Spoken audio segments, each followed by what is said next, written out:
ulama, al-hayatu mas'alatun, hidup adalah masalah. Ya, biarkan masalah berjalan, yang penting jangan takut sama masalah. Kalau takut masalah, mati saja. Ya, selama hidup pasti ada masalah.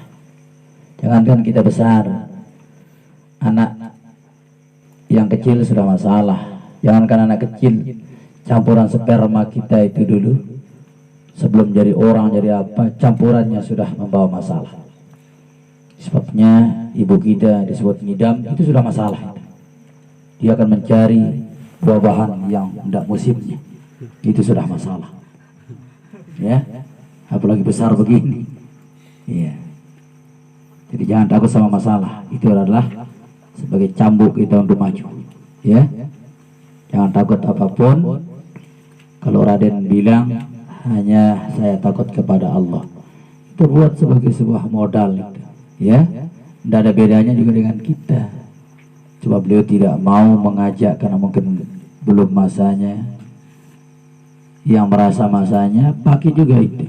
Ya, jangan kita takut kecuali hanya kepada Allah. Padahal kita takut sama banyak ini.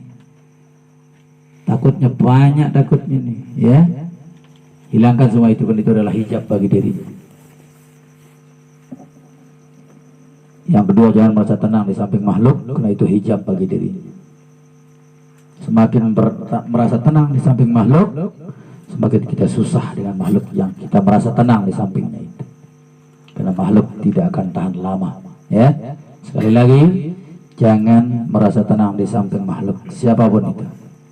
Merasa tenanglah di sisi Allah Subhanahu wa Ta'ala. Kalau kita merasa tenang di samping makhluk, karena ada Allah pada dirinya, nah, itu boleh. Ya, kalau mutlak senang tenang di sampingnya, itu akan semu, karena sudah jelas wamal hayatud dunya illa mata'ul ghurur.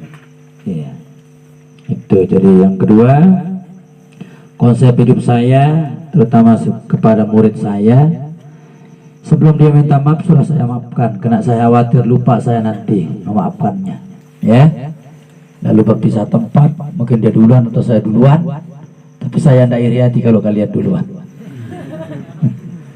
Saya khawatir kalau saya nanti tunda-tunda, nanti lupa. Karena beratnya namanya beban guru itu. Ya, berbisalah ke guru berat itu. Ya, makanya konsep saya, sebelum dia minta maaf sudah saya maafkan. Ya, supaya dia longgar bekerja, bila perlu longgarnya sampai masuk di surganya Allah Subhanahu wa Ta'ala. Itu konsep itu. Ya, jadi jangan khawatir kalau di pribadi saya. Ya, sebenarnya setiap manusia bisa marah, cuma marah itu saya cairkan dalam bentuk ketenangan. Ya, karena itu akan menjadi tambah modal bagi kita, beban. Ya, beban. Jangan menjadi pemarah. Setiap manusia memang pemarah, ya, tapi cairkan dia, karena memang itu watak manusia. Sifat manusia adalah pemarah. Tapi kemampuan kita, itulah manusia paling sakti yang mampu mencairkan kemarahannya menjadi sebuah kesenangan. Ya, ini juga sebuah obat gitu ya. Kalau marah itu disimpan terus, itu menjadi penyakit. Penyakit berat sumbernya di hati. Ibnu Qayyim menjelaskan hijrah itu ada dua. Al-hijratu bil jasadi wal hijratu bil qalbi. Hijrah itu menurut beliau ada dua. Ibnu Qayyim al-Jauzi. Hijrah itu ada dua. Hijrah bil jasadi, hijrah dengan menggunakan jasad. Contohnya jasad itu bisa juga mencakup lingkungan. Kalau kita merasa pondok itu jarang ibadah, tidak ada yang sholat berjamaah, berarti itu kurang baik itu. Pindah saja, cari kos yang banyak berjamaah sholatnya, atau banyak kegiatan mengajinya. Ya, kalau enggak, antum akan rugi. Nah, perpindahan tempat itu disebut dengan hijrah bil jasadi. Seorang wanita yang jarang pakai hijab malah sering membuka, tapi kena sadar dia akan takut bertanggung jawab, ya, karena wanita yang memperlihatkan auratnya akan menggeret 4 laki-laki di sampingnya untuk masuk neraka. Dia sendiri akan masuk ke neraka 70 tahun, akan digeret 4 orang laki-laki, bapaknya,